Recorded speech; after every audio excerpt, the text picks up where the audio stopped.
comes to our students' education, we all want to know the most important thing. How are they doing in school? What can they improve on? Will they be ready for college? For careers?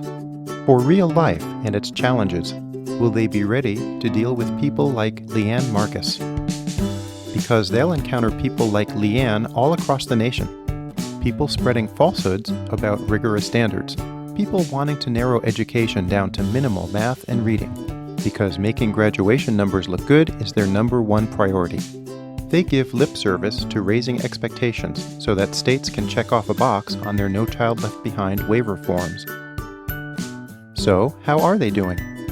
You'll find misguided reformers across the nation who will tell you that without the PARCC assessment, we can't possibly answer that question. Of course, our children's teachers know better. They already work with our kids every day, helping them to become critical thinkers and problem solvers, not pointless test takers. Parents know better too, and together with teachers, they are fighting the wild snake oil claims of the corporate reform system.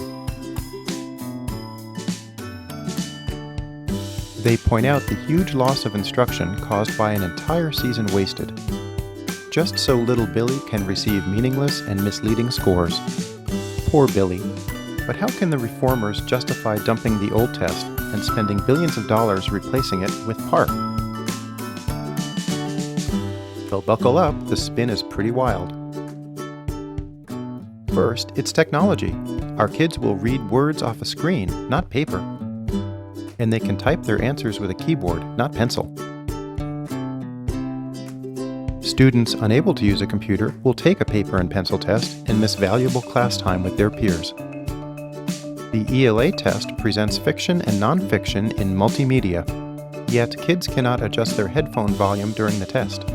Students also read inane text passages riddled with errors like "It's typical day" or "Penguin noises bark and honks." Yet the child must submit. In math, the student is often asked to perform computer manipulations that have no bearing on the subject matter. How well a child can drag and drop, for instance, is then used as a measure of the student's command of that subject. Even if PARCC scores were meaningful, they are not delivered in a time frame that allows a teacher to modify instruction, despite the silly staircase metaphor.